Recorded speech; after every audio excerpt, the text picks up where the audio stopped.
അമ്മ എന്ന ഒരു പദത്തിൻ്റെ അർത്ഥം എത്ര മഹത്തരാണ്. ആ പദം വെച്ച് പ്രവർത്തിക്കുന്ന ഒരു സംഘടന നമ്മുടെ മലയാളം സിനിമ താരങ്ങളുടെ ഒരു സംഘടനയായിട്ടുള്ള അമ്മ.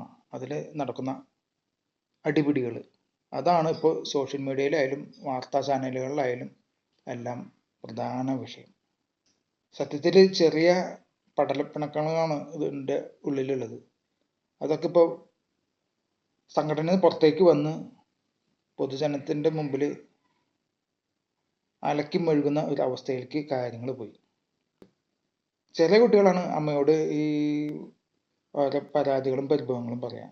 അമ്മേ, എന്നാ ചേച്ചി പിച്ചി, ആ ചേട്ടൻ എന്നെ നുള്ളി, ചീത്ത പറഞ്ഞു, കളിയാക്കി എന്നൊക്കെ പറഞ്ഞ് ചെറിയ കുട്ടികളാണ് അത്തരം കാര്യങ്ങൾ ചെയ്യുക. ഇതിവിടെ വലിയവരാണ് ഇത്തരം അവസ്ഥയിൽ ചെന്നുപെട്ടിറങ്ങുന്നത്. ഇപ്പൊ അൻസിബ ടിനിടോം വിഷയം, അത് ഇപ്പൊ ഏത് ലെവലിലേക്ക് മാറി. അവരുടെ പ്രശ്നങ്ങളൊക്കെ മാറി ഇപ്പൊ അതിൻ്റെ ഉള്ളിൽ സ്വാതമേനം വരുന്നു. ഏതൊരു ക്ഷേത്രത്തിൻ്റെ ഒരു സ്പോൺസർഷിപ്പുമായിട്ടുള്ള ബന്ധങ്ങൾ വരുന്നു. അതിൽ നിന്നുള്ള പൈസയെ കുറിച്ചുള്ള കളികൾ വരുന്നു. എന്തൊക്കെയാണെങ്കിൽ അമ്മയ്ക്കുള്ളിൽ ഈ വക പരിപാടികളുടെ വല്ല ആവശ്യമുണ്ടോ? സത്യത്തിൽ അമ്മയ്ക്ക് സാമ്പത്തിക ബുദ്ധിമുട്ടുകളുണ്ടോ? ഇങ്ങനെ സ്പോൺസർഷിപ്പും മറ്റും നടത്തിയിട്ട് വേണോ അമ്മയുടെ പല പരിപാടികളും നടത്താനായിട്ട്?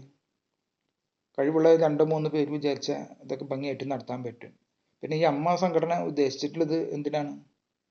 അത് പാവങ്ങളായിട്ടുള്ള ഈ സഹ നടീനടന്മാർ, പ്രത്യേകിച്ച് സിനിമയിലും അതുപോലെ തന്നെ മറ്റു പ്രോഗ്രാമുകളൊക്കെ വളരെ കുറവ് ഉള്ള ആൾക്കാർ, അവരുടെ ജീവിതത്തിന് എന്തെങ്കിലും ഒരു താങ്ങും തണലും, മരുന്ന് വാങ്ങാനോ അല്ലെങ്കിൽ ഇപ്പോൾ അവർക്ക് ഒരു പെൻഷൻ പോലെ അതൊക്കെ ചെയ്യാൻ വേണ്ടിയിട്ടാണ് ഈ സംഘടന ഉണ്ടാക്കിയിട്ടുള്ളത്. അത് പോയി ഇപ്പോൾ എന്തായി? ഗ്രൂപ്പ് വഴക്കുകളാണ്.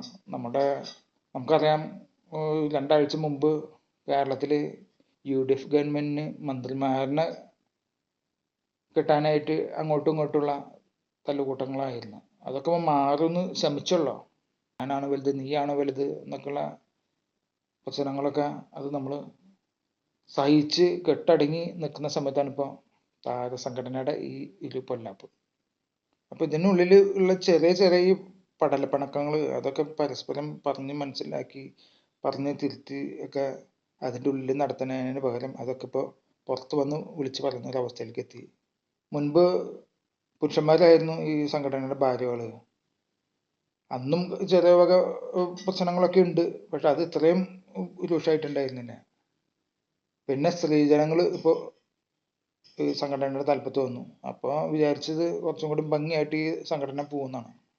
ഇപ്പോൾ തമ്മി ഭേദം തൊമ്മൻ തന്നെയായിരുന്നു നല്ലതെന്ന് ഇപ്പോൾ ജനങ്ങൾ ചിന്തിച്ചു തുടങ്ങി.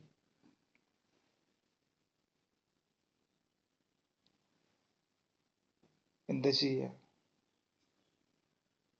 ഇത്തരം ഒരവസ്ഥയോടെ അമ്മ പോകുമ്പോൾ ആ സംഘടനയുടെ ആ ഒരു പ്രശസ്തി അല്ലെങ്കിൽ മഹത്വം അതൊക്കെ ഇപ്പോൾ മഴവെള്ള വാചലിൽ ഒലിച്ചു പോയ പോലെ ഇപ്പൊ ജനങ്ങൾക്ക് കളിയാക്കി ചിരിക്കാനായിട്ടുള്ള ഒരു വസ്തുവായിട്ട് ഈ അമ്മ എന്ന ഈ സംഘടന മാറി. അത്ര തന്നെ പറയാനുള്ളൂ.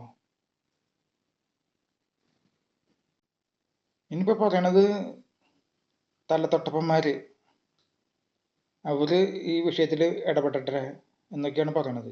അവരൊന്നും ഈ വിഷയത്തിലൊന്നും ഇടപെടാൻ പോകുന്നില്ല. ഇപ്പൊ മമ്മൂട്ടി ആയാലും മോഹൻലാല്, സുരേഷ് ഗോപി അങ്ങനെയുള്ളവരൊന്നും ഈ വക ചീള് കേസുകളിലൊന്നും അവർ ഇടപെടുന്ന എനിക്ക് തോന്നുന്നില്ല. അവരുടെ കൂടി ഇമേജ് ഇല്ലാണ്ടാവും. സമാധാനത്തോടു കൂടി ആയിരിക്കുന്ന എണ്ണച്ചൻ ചേട്ടൻ പറ്റിങ്ങ എഴുന്നേറ്റ് വന്ന് മടലെടുത്ത് എല്ലാത്തിനെയും അടിച്ചു ഓടിക്കും. ഇനിയെങ്കിലും നിങ്ങൾ ഈ തല്ലും വഴക്കൊക്കെ മാറ്റി പറ്റുന്ന വെച്ചാൽ സംഘടന നന്നായിട്ട് പുതിയൊരു ഇലക്ഷൻ വെച്ച് കഴിവുള്ള ആൾക്കാരനെ തിരഞ്ഞെടുക്കുക. അത് മാത്രമാണ് എനിക്ക് പറയാനുള്ളൂ.